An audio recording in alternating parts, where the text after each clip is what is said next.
not a phone in sight. Just people living in the moment. Prototype is... What is this game? I guess it's as good a place to start as any. Developed by Radical Entertainment and published by Activision in 2009, WTF is Prototype. Back in the 2000s and early 2010s, games like these were everywhere. Darksiders, Wolverine, Hulk... It was a bit of a cheap movie tie-in shorthand. Then, some very thick people took to calling them action-adventure games, which... Come on. Action-adventure? Grow up. Name 3 games that don't involve action. I'll wait. Time's up. That's right, there aren't any. Me getting my ass off this chair and into bed is an action. Okay, fine. What about adventure?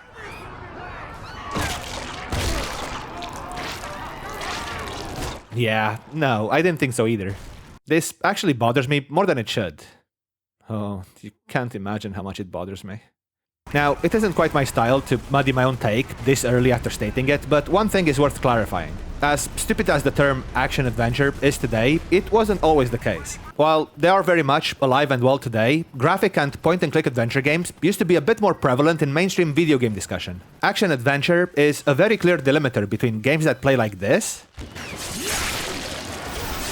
and games that play like this.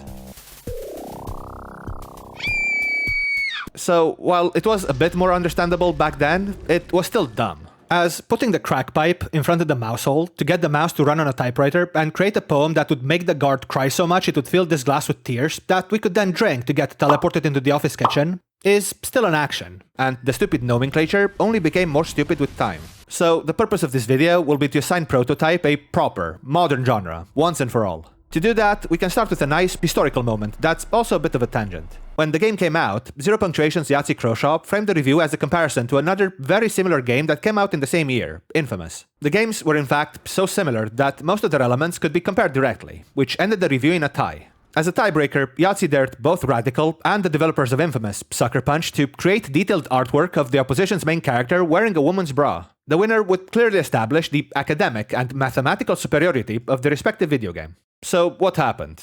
Well, the absolute madman did it, and created some of the most beautifully cursed shit you have ever laid your eyes upon. It was a magical time in the industry, when corporations were still allowed to appear human. Yahtzee picked Sucker Punch as the winner, based on the tried-and-true formula of it had tits in it, thus cementing Infamous as the unequivocally and objectively better video game. So, we're stuck reviewing the worst game now, and I'm not even doing the comparison angle this time, because my PlayStation 3 was in the wash. But since the research was done, and the games are this similar, we can at least use Infamous to narrow down the whole genre debacle. Well, that went nowhere. I guess we'll have to do it the old-fashioned way. You play as Alex Mercer, but less the man and more the edgy teen trapped in his head. The kind of guy to give hoodies a bad rap because they might powerbomb you in the middle of the street and steal your essence. After some weird performative autopsy, where the intern was so bloodthirsty he tried to open up your chest before even taking your shirt off, you wake up with weird supernatural abilities and a typical case of 2000s gaming amnesia. You then meet your sister, who can't really help with your Alzheimer's due to the fact that you've been estranged for the better part of 5 years, so you're tasked with committing as many heinous acts against humanity and God as necessary to figure out what happened. But before you can get into any of that, this game is an absolute mess. I'll save most of this for the very end, since it dates the video, but in September 2025, Activision decided that a reminder that we're not in the non-evil, happy-go-lucky fanart era anymore was appropriate. So they pushed a 10 years late patch that fixed all the mods by bricking them, without adding anything of value. Now, as we'll see later, this was a bit of a dick move, because Prototype needs a whole bunch of stuff just to get it up to minimum standards. The game runs in a crispy clean 640 by 480 resolution by default. Hates your cores, crashes, you name it. But I didn't fix most of that. I only got this one mod for the crashing. It also allows up to 1080p and 144 FPS. You can get the game running at 4K, and there's all sorts of texture mods and stuff, but they're generally incompatible with each other since the patch, so you'd have to go throttle your cores manually every time you want to play Prototype and then undo the changes when you want to play anything else. No thanks. You don't really need any of that anyway for a game as old as this. I mean, look at it. It was never really about graphics fidelity. It was always about art direction. Don't get me wrong, this did look really good in 2009, but there's action-adventure games that looked way better, not to mention first-person shooters. The reason, though, is that these examples are usually extremely linear and closed-off games, chock full of invisible walls, loading screens, and other such cheats. Prototype, on the other hand, is an open-world sandbox. The city is your oyster. You see that guy in the distance? Well, you can go there, powerbomb him, and steal his essence. I'd argue it still gets the illusion across quite nicely. I mean, sure, your face is mushed against the walls for 90% of the time, so it would have been nice to get some windows instead of this window pattern wallpaper, but hey, you do what you can. On the other hand, the grainy look and blurry textures kinda work with the tone. This is a dark game, and it gets even darker as you progress. I like the skybox, and how the colors change as the virus expands in the story. It's also a great way to simulate distance. I've never been there, but they sure make Manhattan look huge in a bit of a paradox of game design. On the one hand, while there is some variety in the environments, like the parks, military bases, and all the outbreak-related stuff in the plot, the general vibe is very samey. Climb one skyscraper, climb them all. So then why not go for less is more? Because, on the other hand, you need the sandbox to be huge to complement the amazing traversal mechanics. This is more than half of what you'll be doing, so I will be getting into some more nuanced specifics in gameplay, but for now, it strives to make you feel the exaggerated swagger of a psychopathic murder zombie. Or, you know, it enhances that sense of scale and completely overshadows the repetitive nature of the environment. It's no longer buildings, it's just a ramp park for you to go faster. So it's pretty much every other traversal-focused sandbox of the time. Edgy Spider-Man. But what about that tone? This is probably one of the defining games of the 2000s aesthetic. It's extremely punk, non-conformist, and nihilistic in every aspect. From the lighting, the cutscenes, and the plot, all the way to how the characters dress, and especially how the characters talk. Some people say he did nothing wrong in the story, but the fuck is Alex wearing? You have white, colored button-up shirt, then hoodie on top of it, and then leather jacket on top of that. He never quite kills anybody in this game as brutally as he did Fashion. I'd also take a double take every time I'd eat someone going for the basketball dress and knee rider jeans just to see them have doctor in front of their names. No wonder the whole research went to shit. But Alex's autism might not be limited to how he dresses.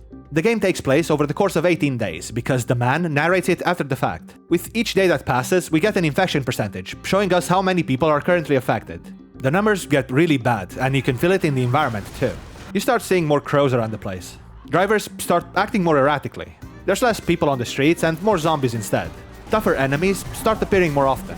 The mood creeps up on you. It's all very gradually getting more bleak and somber, and it's great. But Alex doesn't really care about any of this. He's very stoic and hyper-focused on figuring out what happened to him. And while in some games it's just kinda bad and off-putting, here it's a bit more appropriate than what you'd think. The background storytelling will be coming from side activities, with the main story mostly only revealing bits of the conspiracy surrounding Alex specifically.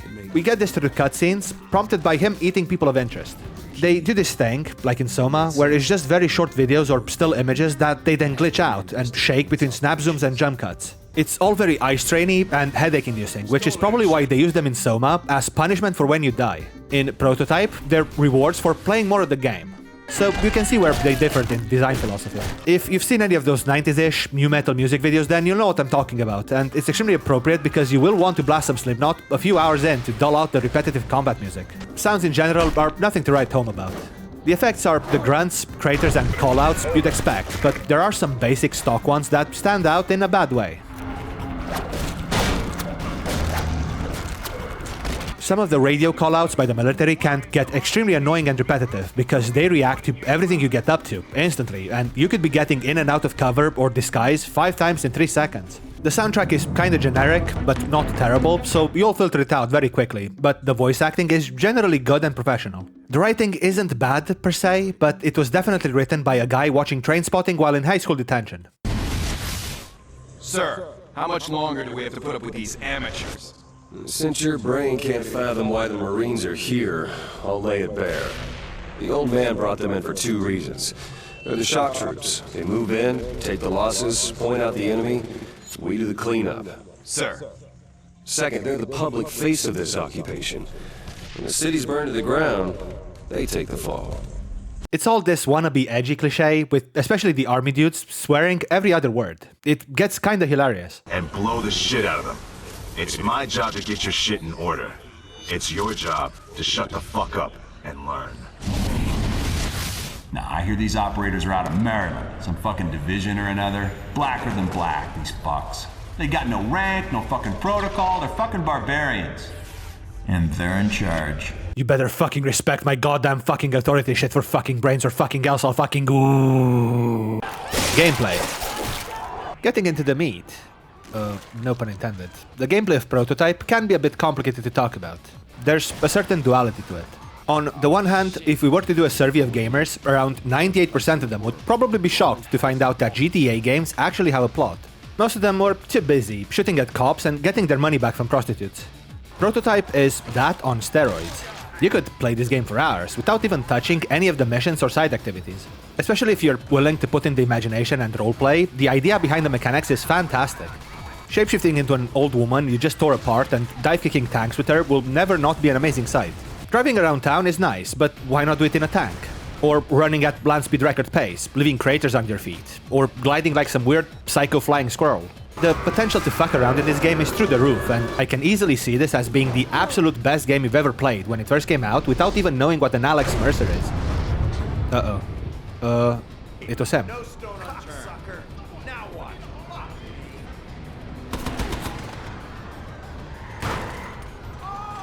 On the other hand, it is current year, so we have options now. Prototype's biggest problem is that it put too much in, and didn't really perfect any of it. I'm gonna go through its core gameplay mechanics, in this attempt to figure out what genre this game even is in the first place, while showing you what works for each, what doesn't, and then what games have come since that do some stuff noticeably better. So, very much like our main character, Prototype is an amalgamation of different ideas that work surprisingly well together. We have a huge open-world sandbox, so we need a traversal mechanic.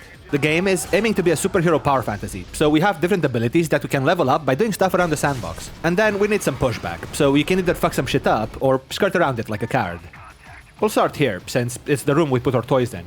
I mentioned before that it can get samey and repetitive, and that's more of a technological limitation. We need the sandbox to be huge for the gameplay, and our systems were already traumatized by Crysis 2 years prior, so copy-pasted neighborhoods and assets are just par for the course. If anything, I honestly think it adds to the immersion.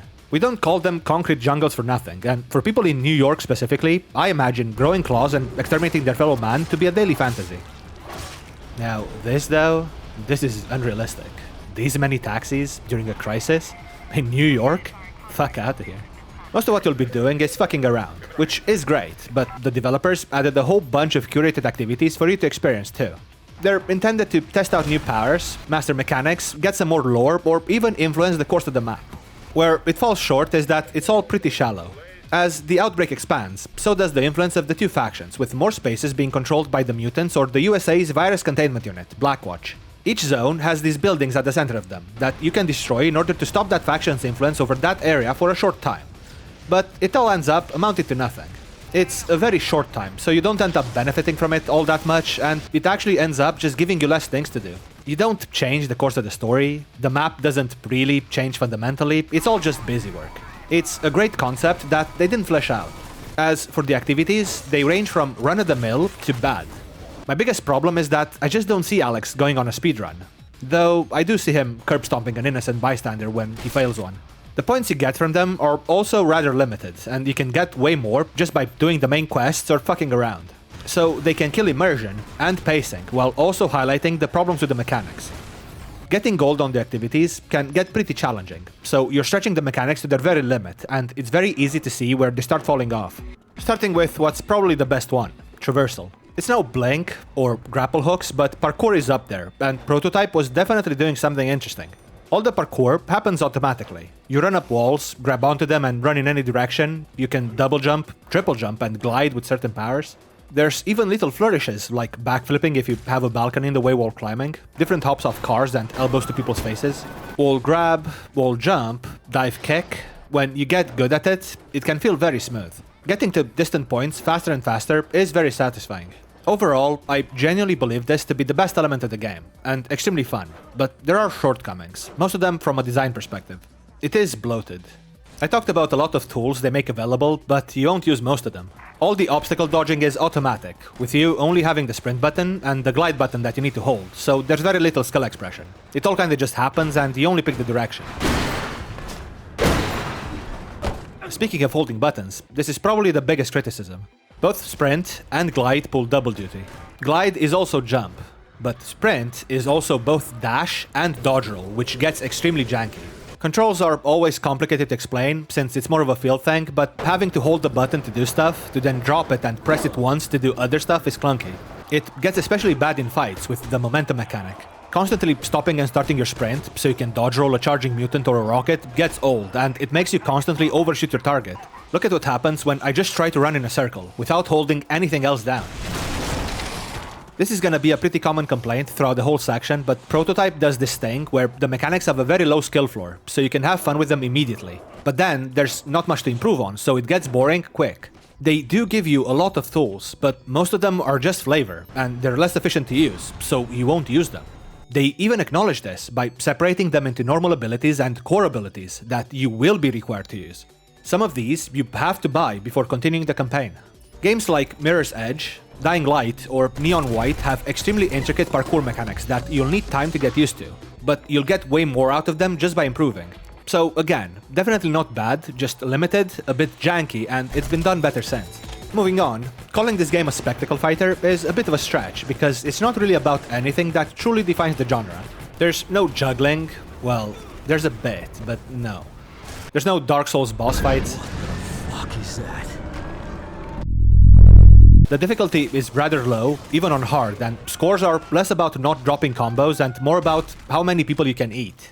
Where it is clearly inspired by spectacle fighting systems is with the powers. You get plenty. They're all flashy, you get multiple upgrades and different abilities for each, and they play really well into Prototype's core power fantasy theme. You can rip off Wolverine and slice people with your claws. You can punch people in the face, hard or very hard. Spawn spikes, ground pound, shields. The variety is truly insane. But you're not gonna do any of that, because the Extendo Tentacle power can do this.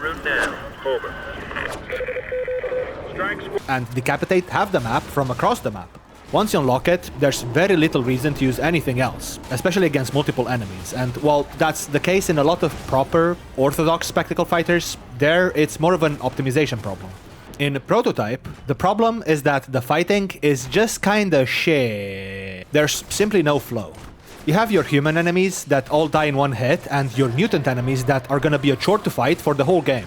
They don't get staggered, so as you're wailing on them, they're wailing on you, so it's best to just keep your distance.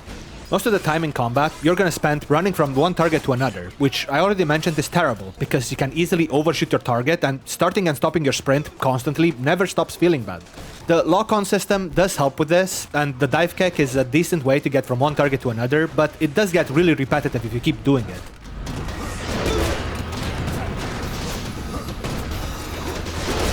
The bigger problem is that there's so many enemies on the screen at all times that picking the one you want is a nightmare, and just doing the dive kick without a target and hoping can have mixed results. It's honestly more efficient to just pick up a rifle and start shooting people while standing in place. Or getting in a tank, which, seriously? I have legally different Wolverine claws and I'm gonna be shooting people, like with a gun? I'm like a Swiss Army menace, but the best way to destroy buildings and tanks is by getting in another tank? It is fun, but wouldn't you rather be getting up close and personal? The tanks are also the best way to stay safe from all the charging mutants. And the rockets.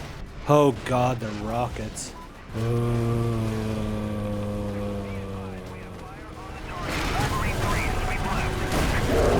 Getting stopped from getting in a tank at the last second, or right before you eat a guy over and over, will make you want to throw your controller out the window. And the worst part is that it's not difficult. It's just annoying. Oh my fucking god, does it get annoying.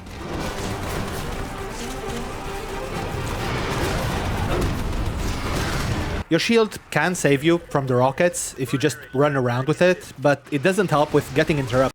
Not even the cool edgy armor you get later helps with that, you just take less damage, but then you can't use most of your speed, so why?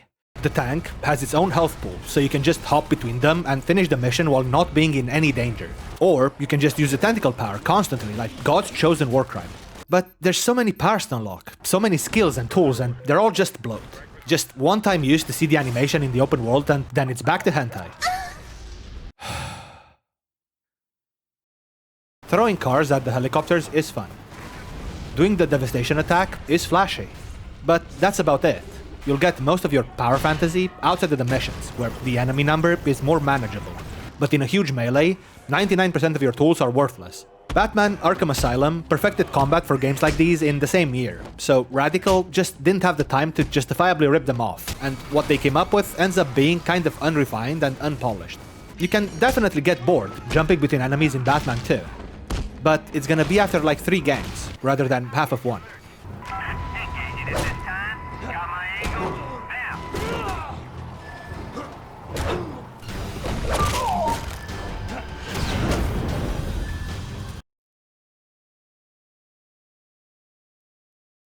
The last element is a sort of stealth, and I'll be brief, cause so is it.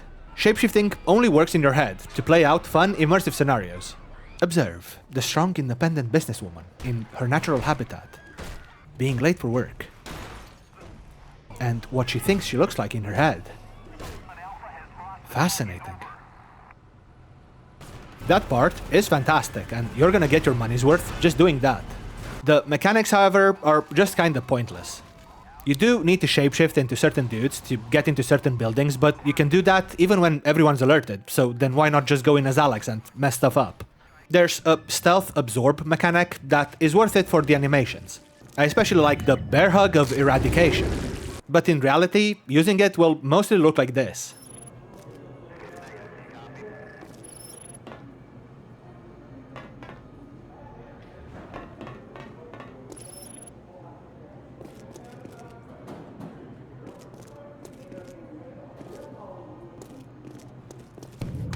What's particularly funny is that Alex is a top-billing wanted criminal, known to all military personnel.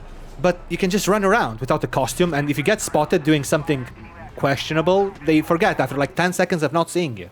Even the obligatory cops they send when you've been having too much fun can be thwarted by squatting in a bush and pressing left on your D-pad.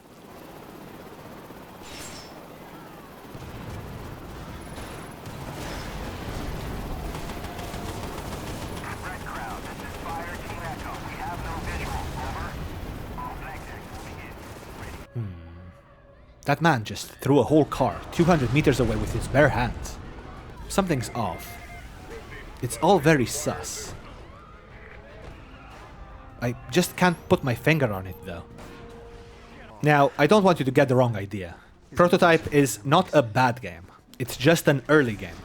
The mechanics are just kinda janky and unpolished, and all of them have been improved in other titles. So while you can go play the 5 games having the pinnacle of each, Prototype is still the only one where we can do all of it at the same time. It has its place, and it's definitely fun for a while, but it's a sum of dated parts and a fantastic candidate for a modernization. One could say that Prototype is a great prototype of a game.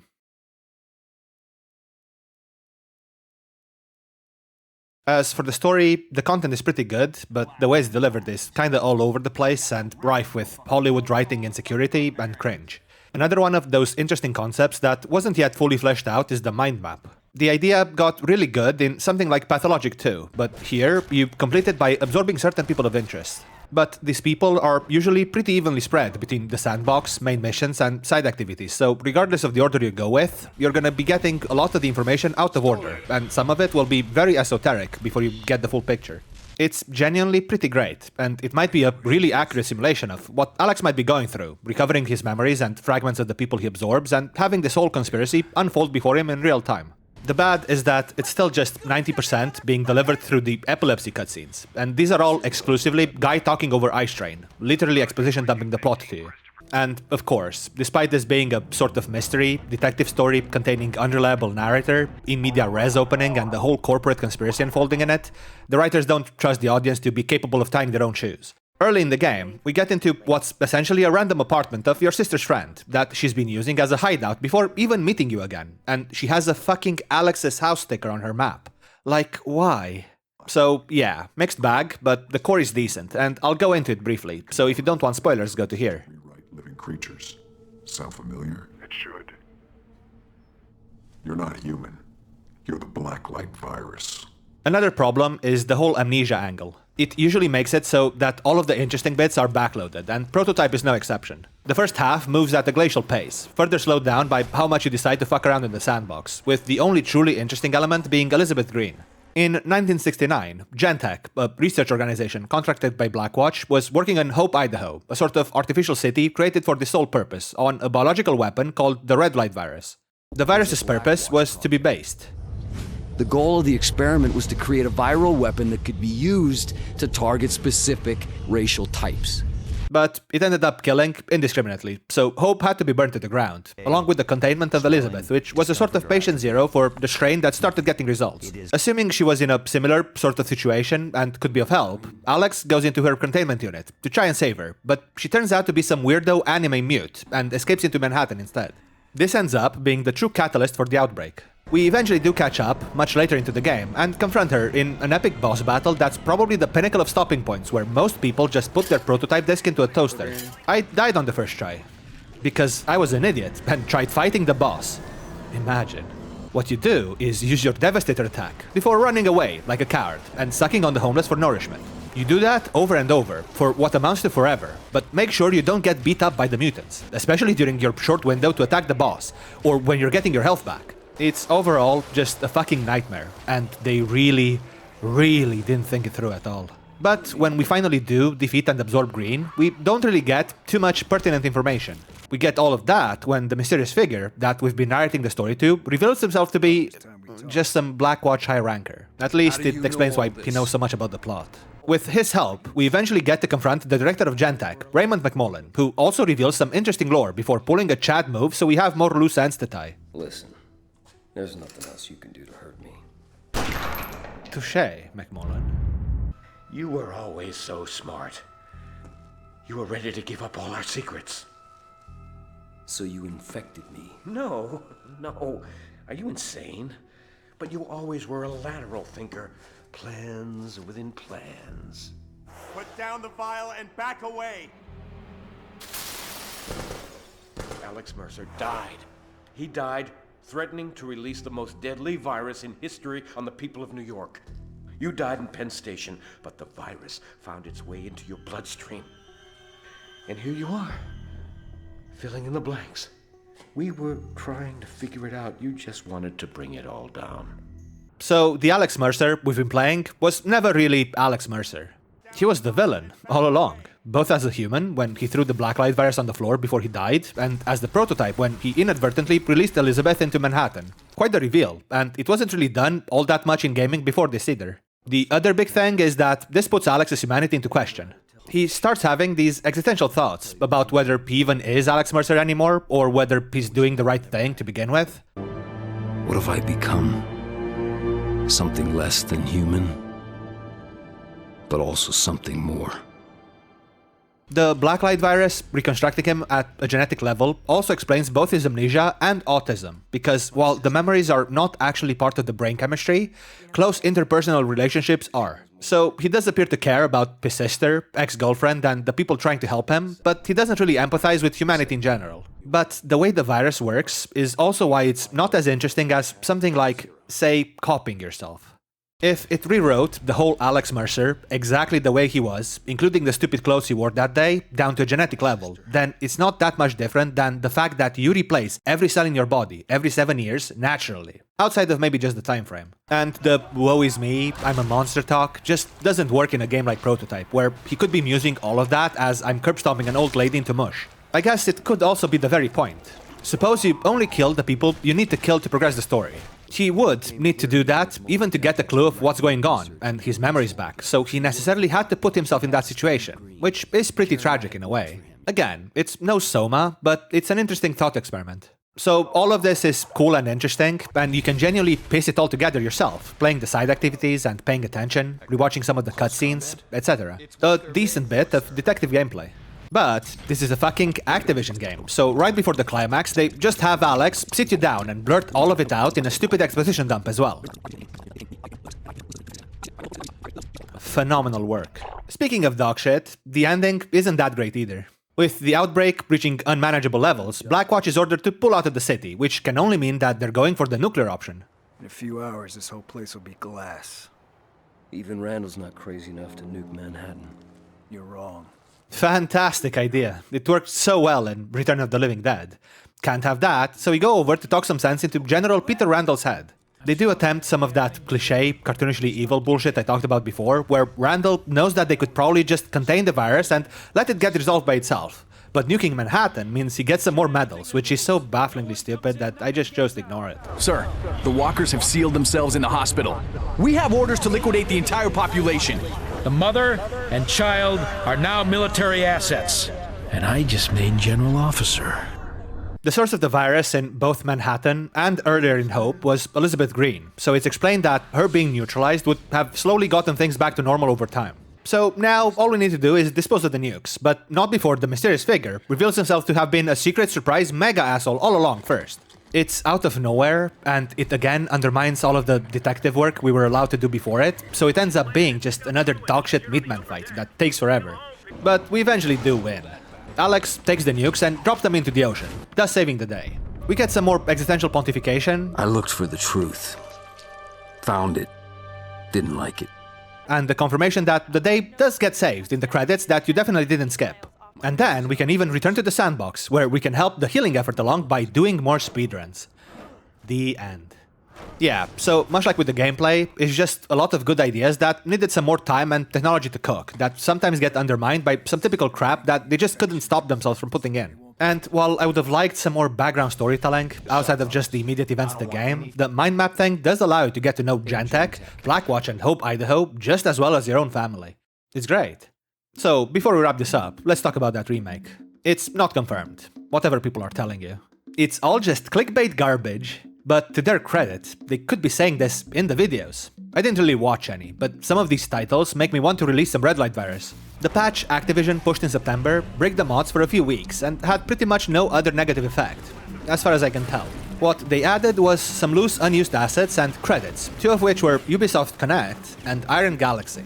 Ubisoft is always a catastrophic sign, and Iron Galaxy has been extremely hit or miss with their ports and remakes, even recently. So if this was involved, together with Activision and fucking Microsoft, even it being confirmed would be a mixed bag, at best.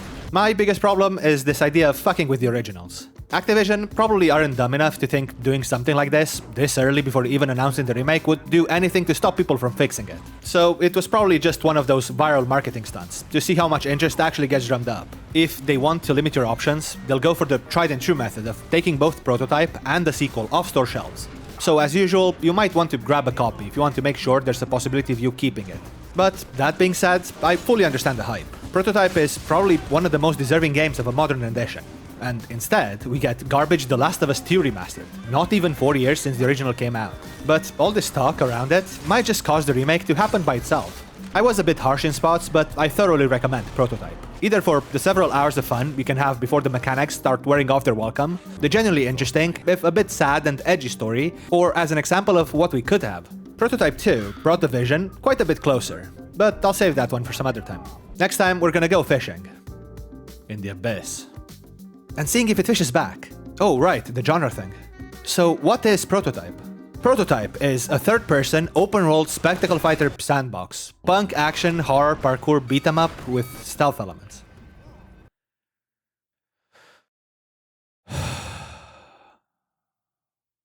And with that, I'll see you next time. Or whatever.